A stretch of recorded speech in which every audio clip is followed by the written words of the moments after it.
Hi everyone, welcome to Swapna's kitchen. ఈరోజు మన కిచెన్లో నేనైతే పాలక్ ఎగ్ బుర్జీని ప్రిపేర్ చేస్తున్నాను. టేస్ట్లో అయితే నెక్స్ట్ లెవెల్ ఉంటుందండి. సో ఆలస్యం లేకుండా మనమైతే ప్రాసెస్లోకి వెళ్దాం, వచ్చేసేయండి. ఫస్ట్ ఇక్కడ నేనైతే కడాయి పెట్టుకొని ఒక 2 స్పూన్స్ ఆయిల్ వేసాను. ఆయిల్ మంచిగా వేడైన తర్వాత ఒక హాఫ్ స్పూన్ జీలకర్ర వేసుకోవాలి. మన రెసిపీకి ఈ జీలకర్ర అనేది ఎక్స్ట్రా ఫ్లేవర్ ఇస్తుంది. సో డెఫినెట్గా జీరా అయితే వేయాలి మీరు. తర్వాత ఒక ఎండుమిర్చిని తుంపి వేసుకున్నాను. నెక్స్ట్ ఇక్కడ ఒక పెద్ద ఆనియన్ని కట్ చేసుకొని సన్నగా, అలాగే చిల్లీస్ కూడా ఒక 3 వేసుకున్నానండి. వీటన్నిటిని మనమైతే ఒక 5 మినిట్స్ అయితే వేగనివ్వాలి ఆనియన్స్ని. మెయిన్గా ఈ పాలక్ ఎగ్ బుర్జీ అన్నంలోకనే కాదు, చపాతీ, రోటీ, పూరీలోకి కూడా చాలా యమ్మీగా ఉంటుంది. అండ్ రెసిపీ టైం కూడా చాలా సింపుల్గా అయిపోతుంది, ఎక్కువ టైం పట్టదండి. ఈ మాత్రం ఉల్లిగడ్డలు వేగిన తర్వాత నేనైతే పసుపు కూడా వేసేసుకున్నాను. ఎందులో అయినా కాంప్రమైజ్ అవ్వచ్చు, కానీ తినే ఫుడ్లో మనం అస్సలు కాంప్రమైజ్ అవ్వద్దండి. మనం బ్రతుకున్నదే మంచిగా కడుపు నిండా తినడానికి అండ్ మనకిష్టమైన బట్టలు వేసుకోవడానికే కదా.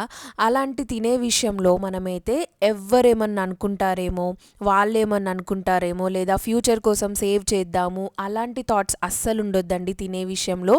ఏ పూటకి ఆ పూట మనం కడుపు నిండా తినాలి. మనం కడుపు నిండా తింటేనే కదా ఏదైనా పని అయినా చేయగలుగుతాము. సో మీరైతే ఏ విషయంలో కాంప్రమైజ్ అయినా కానీ తినే విషయంలో ఇష్టమైంది మంచిగా హ్యాపీగా హెల్దీ ఫుడ్ తీసుకోండి. ఉల్లిగడ్డలు వేగిపోయాయి. నెక్స్ట్ ఇక్కడ నేనైతే 2 మీడియం సైజ్ పాలకూర కట్టల్ని నీట్గా శుభ్రం చేసుకొని సన్నగా చాప్ చేసుకున్నాను. అలా చాప్ చేసుకున్న పాలకూరని నేనైతే తాలింపులో వేసేసాను. ఈ కర్రీకి మనమైతే మూత అనేది అస్సలు పెట్టొద్దండి. మూత పెడితే మన పాలక్ ఎగ్ బుర్జీ అనేది ముద్ద ముద్దగా అయిపోతుంది.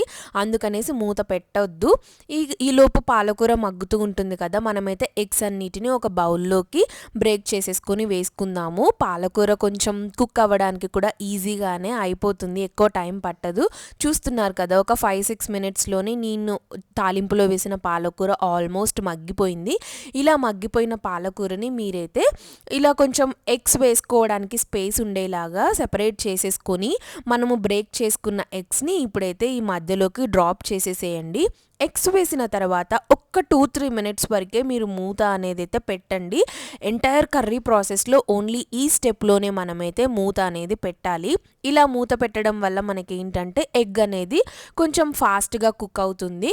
చూస్తున్నారు కదా, ఒక్క 2-3 మినిట్స్ వరకే నేనైతే మూత పెట్టేసి వెంటనే మనమైతే కలిపేసుకోవాలండి. ఇది మనం పాలక్ ఎగ్ బుర్జీ కాబట్టి ఎగ్ ముక్కలు అనేవి పెద్ద పెద్దగా ఉండకుండా మనం ఏంటంటే బాగా కలుపుకోవాలి కర్రీని. మెయిన్గా ఈ పాలకూర అండ్ ఎగ్ మనకైతే చాలా హెల్త్ బెనిఫిట్స్ని ఇస్తుంది. పాలకూర పవర్ హౌస్ ఆఫ్ న్యూట్రియంట్స్ అండి. ఇందులో ఐరన్ ఉంటుంది, యాంటీ ఆక్సిడెంట్స్ ఉంటాయి, అలాగే మన డైజెషన్కి కూడా చాలా బాగా యూజ్ అవుతుంది.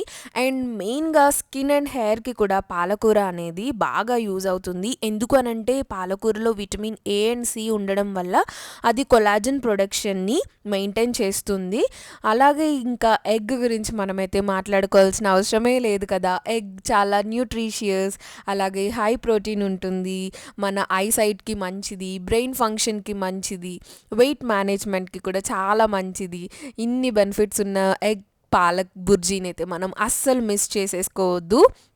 ఎగ్ వేసిన తర్వాత ఒక్క 3-4 నిమిషాలు అలా మనం కలుపుకున్న తర్వాత మన స్పైసీనెస్కి తగ్గట్టుగా కారం కూడా వేసేసుకొని, ఉప్పు ఏమన్నా పడుతుంది అంటే మీరు యాడ్ చేసేసుకొని, ఇంకా టేస్ట్కి సరిపడా, ఇంకా చూస్తున్నారు కదా కర్రీ అయితే ఆల్మోస్ట్ అయిపోయిందండి. ఒక్క 5-10 మినిట్స్ వరకు మనం కర్రీని బాగా వేయించుకోవాలి మూత పెట్టకుండానే. ఆల్మోస్ట్ కర్రీ అయితే ప్రిపేర్ అయిపోయిందండి. పిల్లల లంచ్ బాక్స్ రెసిపీస్కైనా లేదా ఆఫీస్కి వెళ్ళేటప్పుడు హడావిడిగా ఉన్నప్పుడు ఏ కర్రీ చేయాలో అర్థం కానప్పుడు ఈజీగా ఈ కర్రీ అయితే చేసేసేయచ్చు. అటు ఇటుగా ఒక 20 మినిట్స్లో కర్రీ అయితే అయిపోతుందండి. లాస్ట్లో నేనైతే ధనియాల పొడి వేసుకున్నాను, దానివల్ల ఫ్లేవర్ అనేది ఇంకా మన కర్రీకి అయితే యాడ్ అవుతుంది. So finally palak egg bhurji అయితే రెడీ అయిపోయింది. ఇంకా నేనైతే కర్రీని డిష్ అవుట్ చేసేసుకుంటున్నాను. ఇది చెప్పాను కదా వీడియో స్టార్టింగ్లోనే, వేడివేడి అన్నంలోకి, చపాతీలోకి, రోటీలోకి అండ్ పూరీలోకి కూడా చాలా టేస్టీగా ఉంటుంది. మీరు కూడా డెఫినెట్గా ట్రై చేయండి. మీకు ఎలా వచ్చిందో నాకైతే కమెంట్స్లో తప్పకుండా షేర్ చేసుకోండి.